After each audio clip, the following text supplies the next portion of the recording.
Hi, my name is Trusha. I'm a senior Meipadam and Karlakatai coach. I have noticed that many people hesitate to take up the practice of Karlakatai and Gada because they think that it is not as scientific as modern fitness. So through some of my videos, I'm going to explain and explore some very simple science principles which are related to the practice of Karlakatai and Gada, and how these principles help to develop some of the significant parameters of fitness when it comes to the practice of Karlakatai and Gada. Today we are talking about torque. In simple words, torque is a force that makes something want to rotate.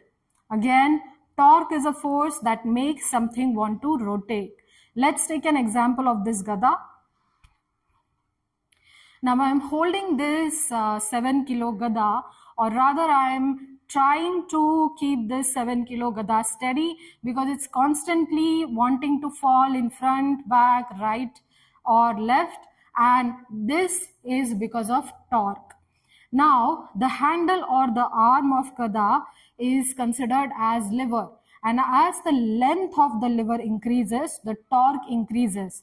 In simple word, this means that if I make the handle of this Gada longer, it's going to become even more difficult to control the movement of this Gada, or to hold, or even to hold it steady.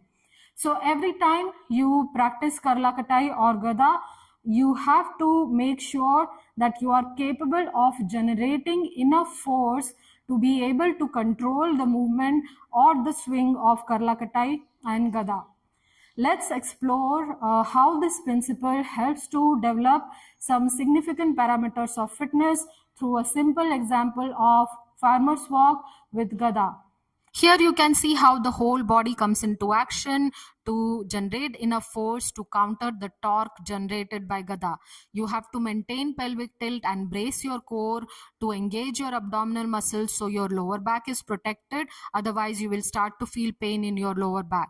This makes sure that your abdominal muscles and back muscles also get stronger in the process. You have to consciously involve your back muscles into this movement, because if you are going to use only the strength of your arms, then your arms will start to feel tired very quickly.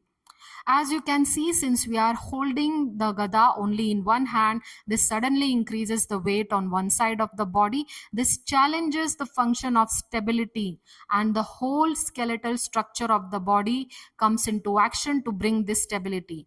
With each step you take, you also take into account that your weight is uniformly distributed on each foot, that you are not putting more weight on the outer edges or inner edges of your feet. This helps to develop the stability in your hips, knees, and ankle joints.